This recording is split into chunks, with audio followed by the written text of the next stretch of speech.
أعوذ بالله من الشيطان الرجيم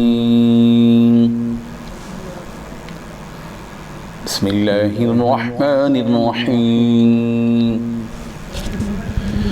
وما محمد إلا رسول قد خلت من قبله الرسل أفإن مات أو قتل انقلبتم على أعقابكم ومن ينقلب على عقبيه فلن يضر الله شيئا وسيجزي الله الشاكرين صدق اللہ العظیم۔ حاضرین و ناظرین، یہ درس نمبر 277 ہے، 277 سورہ آل عمران کی آیت نمبر 144 کی تلاوت کی گئی، 144۔ لفظ معنی دیکھیے، وما محمد، اور محمد نہیں ہیں، الا مگر رسول، رسول، قد خلت، تحقیق گزر چکے ہیں، من قبلہ، ان سے پہلے، الرسل، کئی رسول، افإن، پھر اگر، مات، وہ مر جائیں، او قتل، یا قتل کر دیے جائیں، تو انقلبتم، تو کیا تم پھر جاؤ گے، علی اعقابکم، اپنی ایڑیوں پر، ومن ينقلب، اور جو کوئی پھر جائے، علی عقبی، اپنے ایڑیوں پر، فلن یضر اللہ، تو وہ ہرگز نقصان نہیں پہنچا سکے گا اللہ کو، شیئا، کچھ بھی، وسیجزی، اور عنقریب جزا دے گا، اللہ، اللہ، الشاکرین، شکر کرنے والوں کو۔ ترجمہ یوں ہے، اور محمد صلی اللہ علیہ وسلم ایک رسول ہی تو ہیں، ان سے پہلے بہت سے رسول گزر چکے ہیں، بھلا اگر ان کا انتقال ہو جائے یا انہیں قتل کر دیا جائے تو کیا تم اب الٹے پاؤں پھر جاؤ گے؟ اور جو کوئی الٹے پاؤں پھرے گا وہ اللہ کو ہرگز کوئی نقصان نہیں پہنچا سکتا، اور جو شکر گزار بندے ہیں اللہ ان کو ثواب دے گا۔ بزرگان محترم، اللہ تبارک و تعالیٰ نے اس آیت میں دو باتیں بتائی ہیں۔ پہلی بات اللہ تعالیٰ نے بتائی کہ محمد تو صرف رسول ہیں، ان سے پہلے بھی کئی رسول گزر چکے ہیں، اگر محمد صلی اللہ علیہ وسلم کو موت آ جائے یا انہیں قتل کر دیا جائے تو بتاؤ کیا تم اس دین کو چھوڑ کر پچھلے دین کی طرف پلٹ جاؤ گے؟ یہ پہلی بات بتائی۔ دوسری بات یہ بتائی کہ یہ بات یاد رکھو کہ جو شخص اس دین حق کو چھوڑ کر باطل دین کی طرف پلٹ جائے گا تو اس سے اللہ کا کیا نقصان ہوگا؟ نقصان تو اس کا ہوگا جو پلٹ کر چلا گیا، اللہ کا کیا نقصان ہے؟ اللہ تو بے نیاز ہے، اللہ الصمد، اللہ بے نیاز ہے۔ تیسری بات ایک اور ہے، جہاں اس آیت میں اللہ نے تین باتیں جو بتائی ہیں، تیسری بات اللہ نے بتائی جو ضمنی طور پر ہے کہ وَسَيَجْزِي اللَّهُ الشَّاكِرِينَ، جو اس دنیا کے اندر شکر کے جذبے کے ساتھ بندے زندگی بسر کرتے ہیں اللہ تعالیٰ ان کو عنقریب بدلہ دے گا۔ بہرحال سوال یہ ہے کہ یہ آیت کس پس منظر میں نازل ہوئی، اس کا بیک گراؤنڈ کیا ہے؟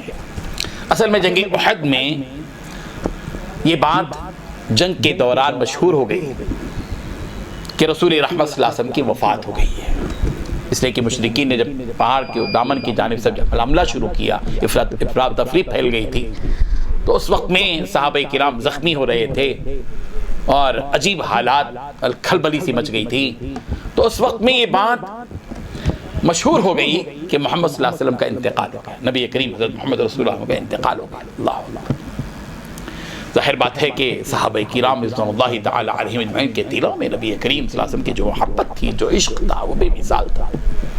ایسے وقت جب کہ جنگ کا میدان گرم ہو اور فتح کے بعد شکست کا منظر آنکھوں کے سامنے ہو اور مسلمانوں کے پاؤں اکھڑ رہے ہوں ایسے عالم میں صحابہ کرام کے لیے یہ خبر انتہائی غمناک اور افسوسناک تھی۔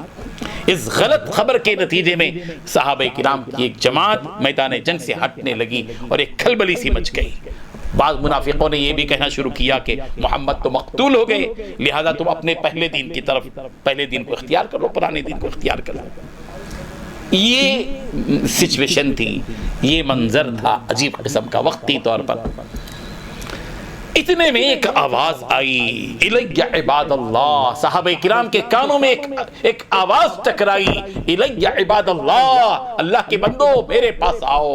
یہ کسی اور کی آواز نہیں، میرے اور آپ کے پیارے آقا حضرت محمد رسول اللہ صلی اللہ علیہ وسلم کی آواز تھی، اور اس آواز نے صحابہ کرام کے کانوں کے دلوں تک یہ پیغام پہنچا دیا اور خوشخبری پہنچا دی کہ نبی رحمت حضرت محمد رسول اللہ صلی اللہ علیہ وسلم زندہ ہے۔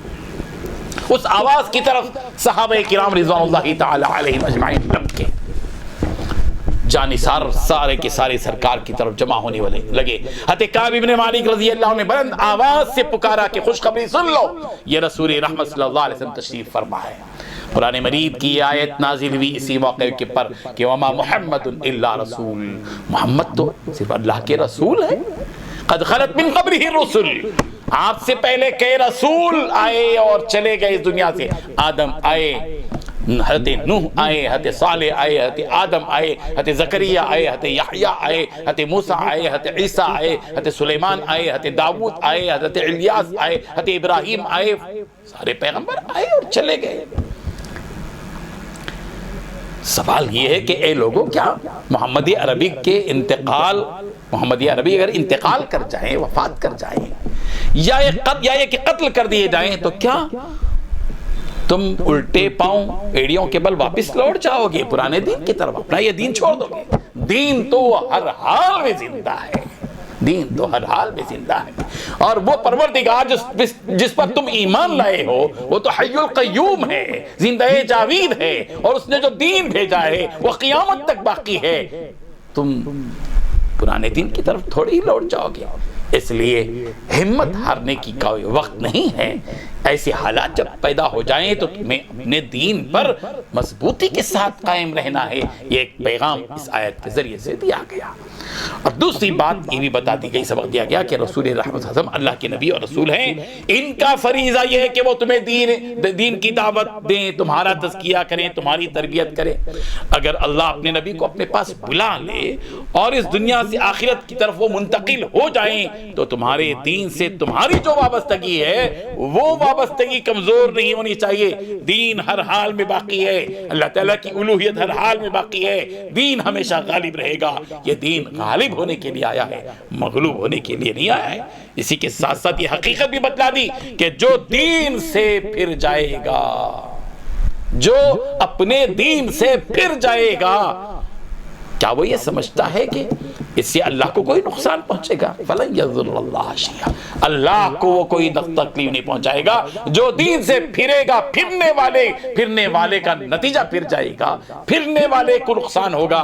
اللہ کا اس سے اللہ کی ذات پر کوئی فرق نہیں پڑے گا، اللہ کے صفات پر کوئی فرق نہیں پڑے گا۔ اللہ کی شان، اس کی ذات باقی ہے، فانی نہیں ہے۔ اللہ کا کچھ نہیں بگڑے گا، اللہ کا کوئی نقصان نہیں ہوگا۔ تیسری بات اللہ نے جو یہاں پر جو دو باتیں اللہ تبارک و تعالیٰ بتائیں کہ وہ سیجزی اللہ الشاکرین، جو لوگ شکر گزار بندے ہوتے ہیں اللہ ان کو ان قریب بدلا دے گا۔ اللہ تعالیٰ ہم سب کو عمل کی توفیق عطا فرمائے۔ وآخر دعوانا ان الحمدللہ رب العالمین۔ لا الہ الا اللہ، لا الہ الا